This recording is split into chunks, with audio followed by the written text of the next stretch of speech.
A mummy who seems to have placed a curse on those who found him, a book that didn't seem to want to get edited, and a castle that doesn't want you to steal its stones. We will be talking about all of this and more as we cover the top 10 cursed objects scientists warned you to stay away from. Starting off this list in our number 10 spot, we have the Belcourt Castle chairs. Belcourt Castle is located in Newport, Rhode Island, and it is a former summer cottage. Construction on the cottage started in 1891, with it being completed in 1894, and inside there is a ballroom. This ballroom is important because it is said that it holds a group of haunted chairs. People who have visited the castle have reported a ton of strange happenings regarding this specific set of chairs. The report includes things like feeling chills racing up and down their spines, or feeling a strange sensation in a shift of energy while standing near the chairs, and some people have even explained how they have been pushed out of the chairs by an invisible force. I feel like just hearing these stories might be enough to explain the energy shift some people are feeling, but actually being pushed out of a chair by some sort of invisible force would be absolutely terrifying. And simply unexplainable. What's going on there? In our number 9 spot today, we have the Orphan story. This is a book that was originally written in the early 1600s, but it didn't end up getting published until 2018. The Orphan story is about a 14-year-old Spanish boy who heads to the Americas. You know, a classic kind of coming-of-age feel-good story, right?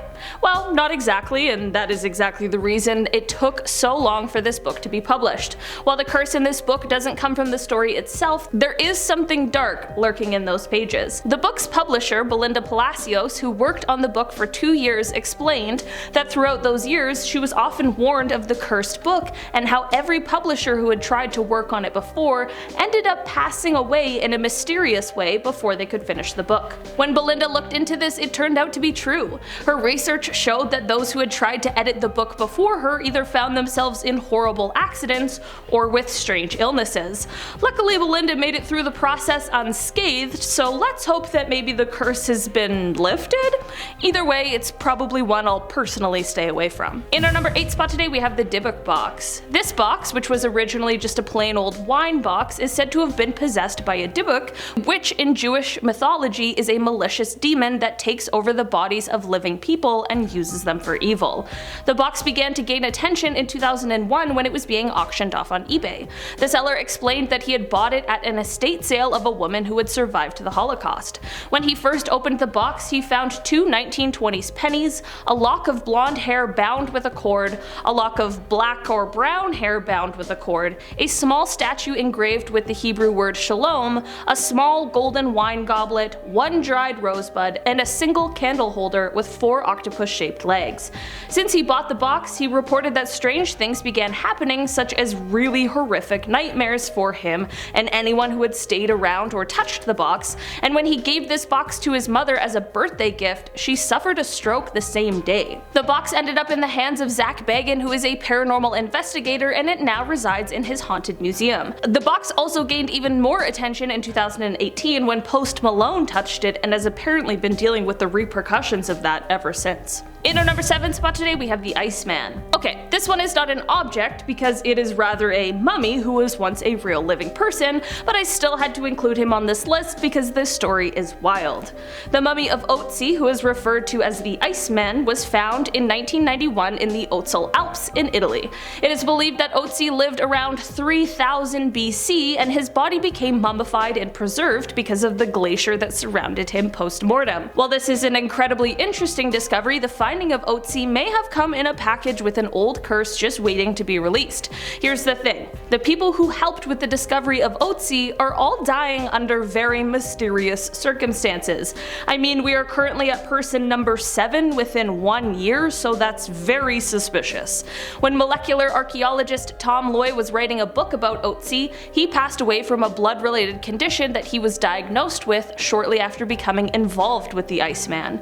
The German tourist Helmut Simon, who discovered the mummy, fell to his death while hiking in the same spot he saw Otzi. Dieter Warneck, who was the head of the mountain rescue team that was assigned to find the mummy, died of a heart attack at age 45, just an hour after Simon's funeral. To avoid this becoming an hour-long list, I'll stop here, but that is just half of those who seemingly fell victim to the curse of the Iceman.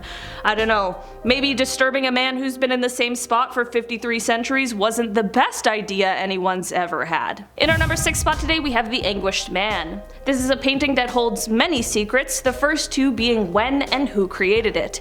This painting comes from an unknown source and it is absolutely eerie. It depicts exactly what the name would suggest, a man looking like he is in great pain and suffering.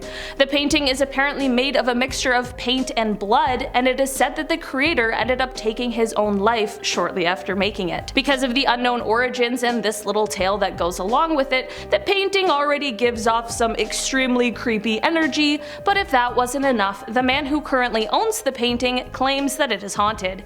He even uploads YouTube videos of the strange happenings around the painting, and it's said that sometimes whispers can be heard coming from it. Whatever is going on with this painting, it's not good. In our number 5 spot today, we have the Ballista Balls. A ballista was used in the Roman military and it was kind of similar to a crossbow, but was much larger and could shoot arrows or stones.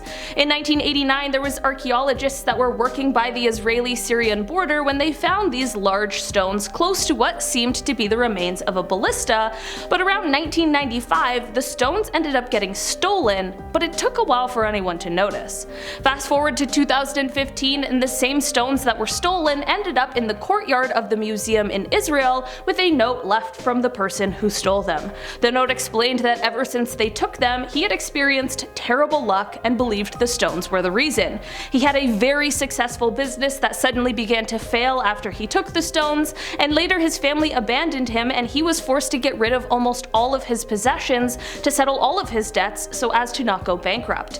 He mentioned that he believed the stones were cursed and that they were the root of all of his problems. Whether or not these stones are actually cursed or this was just some pretty heavy karma, I hope this guy has been able to get his life back on track. In our number 4 spot today, we have James Dean's car. Okay, this might seem like a bit of a wild card, but hear me out. Famous actor James Dean passed away from a car accident on September 30th, 1955.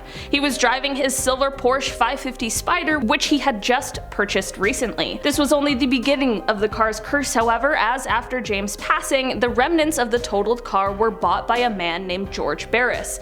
He decided to sell the parts of the car to James' fans, but when the car was being worked on and taken apart, it ended up falling on the mechanic and crushed him to death. These two incidents are more than enough to now consider this car cursed, but it still continues on. Once the people who had purchased some of the car parts began receiving them, more strange things happened. 3 of the people who received parts ended up in car accidents, all of which were sadly quite severe. The shell of the car was also stolen, and to this day it has never been recovered. In our number 3 spot today, we have the cursed Stoop chair. This isn't just any old stoop chair, it's the one that belonged to Thomas Busby. Thomas was a man who lived in Thirsk and wasn't known as a very nice man, but he really loved his chair. In 1702, he found his father-in-law sitting in it, and it sparked an argument between the two.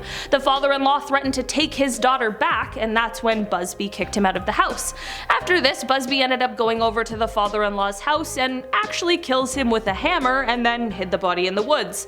Of course, the body ended up being found, and this led to Busby getting convicted and sentenced to death. It is said that on his ride to his execution, he asked to stop by his favorite pub for a beer, and this request was fulfilled. Apparently, as he finished his drink, he said, "May sudden death come to anyone who dare sit in my chair." I really don't know what it was with this guy in his chair, but while it currently resides in the Thirsk Museum, it has been recorded that many terrible fates have been met by the people who have sat in the chair. In 1972, it was decided to hang the chair from the ceiling so that no one could sit in it again, which is probably for the best. If you could sit in the chair, would you? In our number 2 spot today, we have Old Nick. Old Nick is often referred to as as the Swansea Devil, and his story dates back to the 1890s, although he now resides in the Swansea Museum. So, back in the 1890s, there was the prestigious St. Mary's Church located right in the center of town. The church decided to do some renovations, and they put out some ads to hire someone. When a local builder applied for the job and was turned down, he had a major overreaction and decided he wanted to get some kind of revenge. He went and bought the row of cottages that lay next to the church and then demolished them all. In their place, he built large brick offices, and then he commissioned the carving of Old Nick and placed him right on top of the office building looking down at St. Mary's Church. Legend goes that he even placed the curse himself by saying, "When your church is destroyed and burnt to the ground, my devil will remain laughing." Some years later, during World War II, a German blitz came through the town and it left most of the town, including St. Mary's, completely destroyed and burnt to the ground. But the office building with Old Nick was undamaged and remained standing. For a while, Old Nick seemed to kind of disappear, but once he resurfaced, there was a petition to put him back where he was before, as well as a subsequent counter petition to put him far, far away from the rebuilt St. Mary's Church. As of now, Old Nick resides behind glass in the Swansea Museum, and it is said that he is enclosed in glass more for our protection than his. In our number 1 spot today, we have the Blarney Stone. For hundreds of years, the Blarney Stone has resided within Blarney Castle, which is near Cork, Ireland. The stone is a piece of limestone, and legend says that those who give the stone a smooch will then be given the gift of gab. This little smooch can bestow the power of being able to talk your way out of any situation, which would be incredibly useful, but there are always those who try to indulge in too much of a good thing. The issues start when you attempt to take a piece of the stone, no matter how small, away from its home. Those who don't follow the rules and take the stone end up being cursed with bad luck. Every year, the castle receives parcels from greedy tourists who tried their luck at stealing portions of the stone. These parcels are returned with the intention of lifting the curse of misfortune. It is said that once the stone is returned, the curse will be lifted, which is most definitely good news. I guess the moral of this curse, however, is to not be greedy and just follow the rules. Alright guys, that has been our list for today. Thank you so much for checking it out. I've been your host today, Olivia Kozlowski, and I'll see you all next time. Bye!